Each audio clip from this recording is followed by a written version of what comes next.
Hello, everyone, and welcome to English Pod. My name is Marco. My name is Catherine, and we've got an upper intermediate level lesson for you guys today.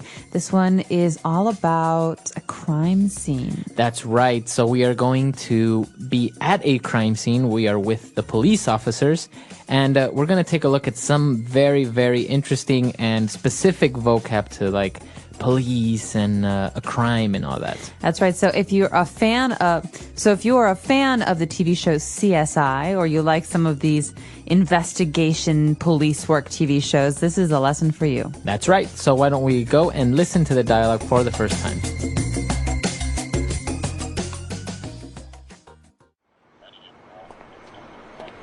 All right, Officer McGraw, give it to me straight. What are we looking at here?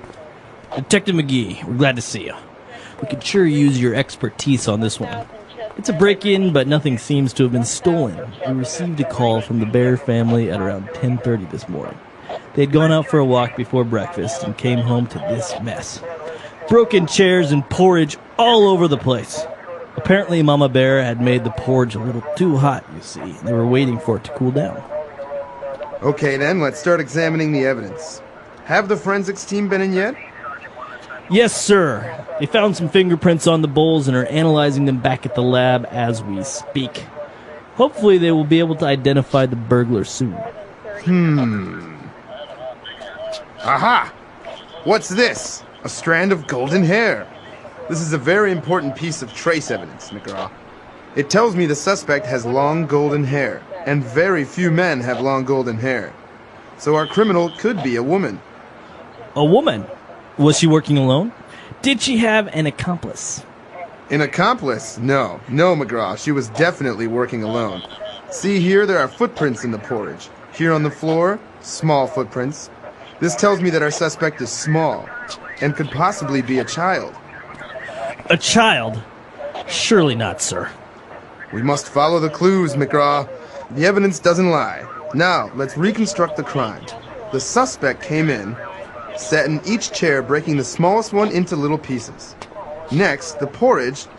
She obviously tried to eat it, and because it was so hot, she dropped it on the floor, making this mess.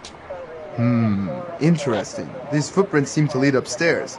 McGraw, did your officers clear the scene? Well, there was no one down here. And maybe we forgot to check upstairs. Hey, what's with all the noise? I'm trying to sleep up here. There she is! Get her!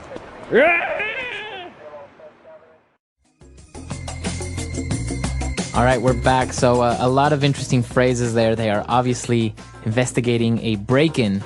Okay, a break-in, yeah. So someone broke into this family's house, so they have to investigate the evidence and some of the things that were left behind. So now why don't we take a look on language takeaway, some of the specific words they used. Language takeaway. All right, the first word that we have is forensics, the forensics team. Forensics team. So a forensics team is a team at a police department or police station that studies the things that are left behind after a crime. All right, so that team goes and collects the evidence.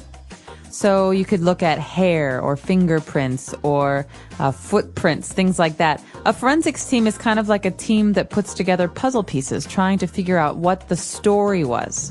So, as you said, the TV show CSI, the whole show revolves around, follows a group of forensic scientists who go to crime scenes and look at blood and different pieces of evidence that are left behind. Very cool. So one piece of evidence that a forensics team might look at is a fingerprint. That's right, a fingerprint. Or in the dialogue, we found fingerprints, the plural form. Okay, so for example, if you go to a police station because the police think that you have committed a crime, the police will take your fingerprints. That means they'll put your fingers into ink, and they will make you push your fingers onto a piece of paper to see what your fingers look like. That's right. So our fingerprints have a unique pattern. Everyone has different fingerprints. There are no two fingerprints alike in the world, right? Right. So it's kind of like a form of identification.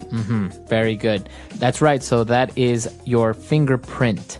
So moving on, we talked about fingerprints now, the scientists who are investigating the crime scene, and they are talking about a very important piece of trace evidence. Okay, well, let's look first at the second word there. We've got the word evidence. So evidence is something that is usually physical, like a piece of clothing or hair, that can be used against someone when we're trying to prove that they have committed a crime. Right. So, for example, a weapon or fingerprints, all that is evidence. Okay, so Marco, what's the difference between evidence and trace evidence? Well, as you'd notice, you have the specific word there, trace. And to trace means to follow or to connect, maybe. To connect, right? So what you're doing here is you are taking this evidence to follow or connect the person that committed the crime. So, for example, fingerprints lets you know who committed the crime. Oh, okay. Or maybe if you have blood, you can find out who did this crime. Right. But what about like a broken window? Well, that's just evidence. That just lets you know how the crime was committed, maybe how they got into the house. But not who did it. But not who did it, right? Okay, so trace evidence helps you connect the crime to the person who committed the crime. Mm-hmm. And, well, moving on, we found that very important piece of trace evidence, which was a piece of, or a strand of golden hair. And the police officer said, well, this tells me that the suspect has long golden hair. So, a suspect. Okay, this word it looks exactly the same as the word to suspect. Mm-hmm. But be careful because we say these two words in different ways. So, to suspect, that's a verb. That's right. So, I suspect Marco did it. Mm-hmm. So that means I think or I imagine. Right. Whereas a suspect, a noun, a suspect, is a person. So the person who we think or the person who the police think committed a crime. Ah, okay. Okay, so for example, we're talking about some trace evidence like long blonde hair. That means the suspect is probably a woman and is probably blonde. Very good. And it's interesting that you use the verb to suspect and a suspect, all because you're not sure yet. So this person may have committed the crime or may not. That's right. So we have to wait until the trial. We have to wait until we prove this person is guilty before we can say that they actually committed the crime. Very good. Okay. And, well, you have a suspect, and usually you also have somebody who is an accomplice to the crime or to the suspect. Okay, so a suspect, as we said, is a person. It's a noun. So is an accomplice. Mm-hmm. So accomplice is a suspect's helper. Right.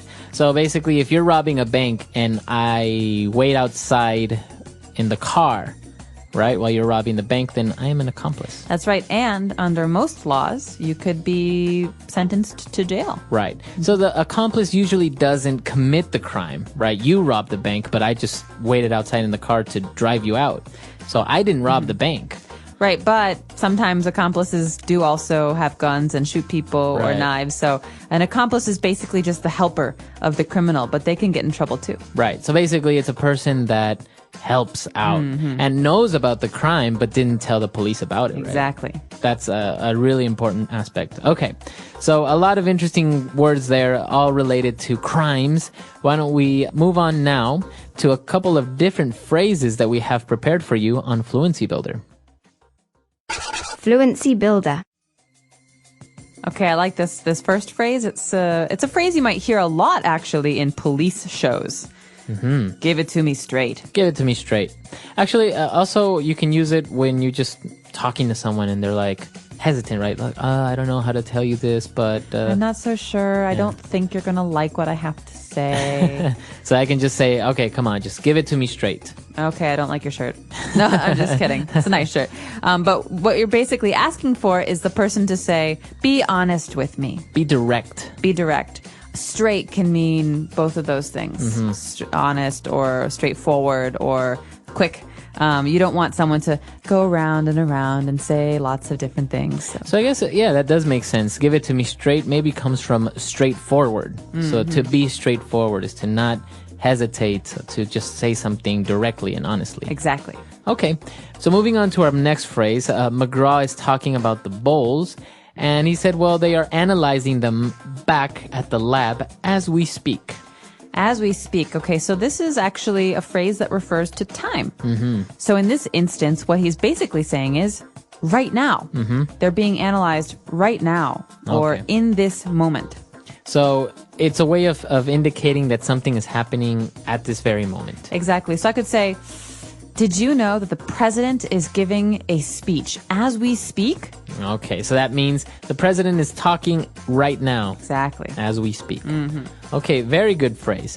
Now, moving on to our third phrase, Detective McGee was talking about reconstructing the crime. He said, let's reconstruct the crime. Okay, so I don't know if any of you watch these crime TV shows like Dexter or CSI. This is my favorite part Right. because they tell you exactly what they believe happened. So to reconstruct means to build again or to recreate, to create again. So basically they start at the beginning and they pretend to follow what happened during Right. the crime. So that's basically the verb to reconstruct, to rebuild, recreate. Okay, reconstruct the crime. Very good. And what about our last phrase? Okay, so our last phrase is, again, a very typical police phrase. You hear this a lot when there's been a crime or on TV when they're talking about the scene of the crime. That means the place where the crime happened. And the police say, we need to clear the scene. Or, did the officers clear the scene? So to clear means to empty out. Right, but they're not talking about emptying out the evidence or removing everything from the house. They're just saying to remove people, right? Right. Or obstructions. Exactly. And why is it that a police officer would want to make all the people go away? Well, because you don't want people stepping on the evidence or maybe putting their fingerprints all over the place. Right. So it's very important that the officers, the police officers, clear the scene so that they can start their investigation. Right. Very good. A lot of interesting phrases there. I think we should go back. Why don't we listen to the dialogue for the last time, and we'll come back and talk a little bit more about this really interesting topic.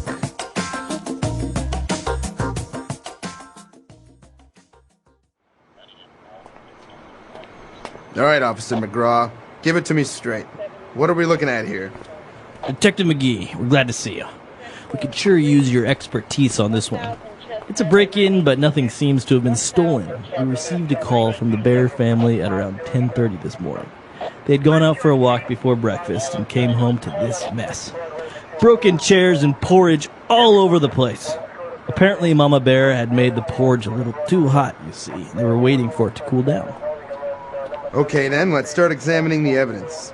Have the forensics team been in yet? Yes, sir. They found some fingerprints on the bowls and are analyzing them back at the lab as we speak. Hopefully they will be able to identify the burglar soon.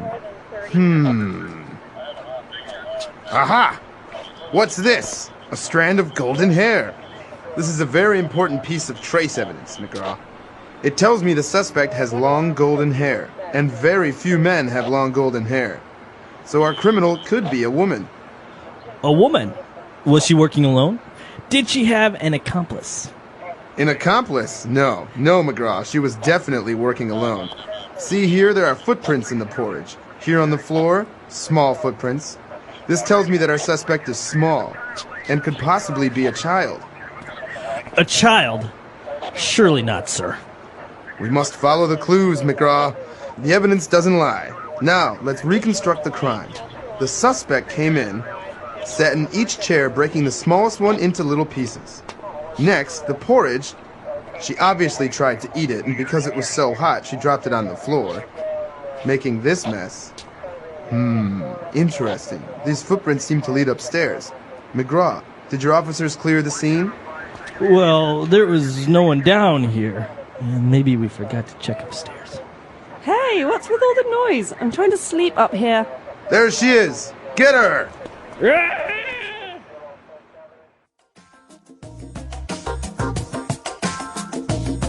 So you mentioned a couple of different shows such as Dexter and CSI. Do you watch any of these shows? I do. I'm a big fan of Dexter. Dexter. And Dexter, as you know, works at a police station in Miami, and his character is in forensics. He analyzes blood. Right. He's like a blood expert. Yes. But it's interesting because he commits crimes himself. So he uses his knowledge to help him to not get caught. Right, so he's both a criminal and he's a police officer. But he's kind of like a superhero criminal, right? Because he doesn't kill for fun or pleasure. He just takes out people who kind of deserve it, right? Yes, but he does kind of do it for pleasure because he's obsessed. He can't not kill. So instead of killing good people, he decides he will only ever kill bad people. It's a really good show. I've watched a couple of episodes, and it's very, very good. The same as CSI. There are a couple of different versions. There's CSI Miami, New York, and Las Vegas. But my favorite is Las Vegas. It's very, very good. And also Law and Order. I've watched a couple of episodes of Law and Order. It's pretty good. Yeah, they often talk about forensics because they have both parts. They have the police part and the law part with the lawyers who have to use the evidence in court. Very interesting. And there's also, forensic scientists, they take a look at the evidence, but I think also they examine the body back at the morgue, right? That's right. They look at the body to find out what happened to the body. This is all a part of reconstructing the crime. So this person is also sometimes called a coroner, right? Okay, the person who analyzes the body. It's pretty scary though if you think about it, having to analyze a body. I don't know. I think you have to be very experienced, doctor. It's a very interesting. I don't even know how somebody becomes a forensic scientist, for example. Oh, Do you can study go to this school at for school? it? Yeah, they have lots of a forensic programs. I think I saw on Discovery Channel they have a reality TV show about students, forensic students, and they're actually taken to real crime scenes, and then they get eliminated one by one. I'll have to look it up. Well, I'm curious to know, have you ever heard of this before, forensic science or forensic anthropology? There are lots of people who study this and who do this as a job. And if you're not interested in that, maybe you could tell us about what kind of crime drama TV shows you like, because we certainly love them here. Our website is EnglishPod.com. All right, we'll see everyone there. Bye.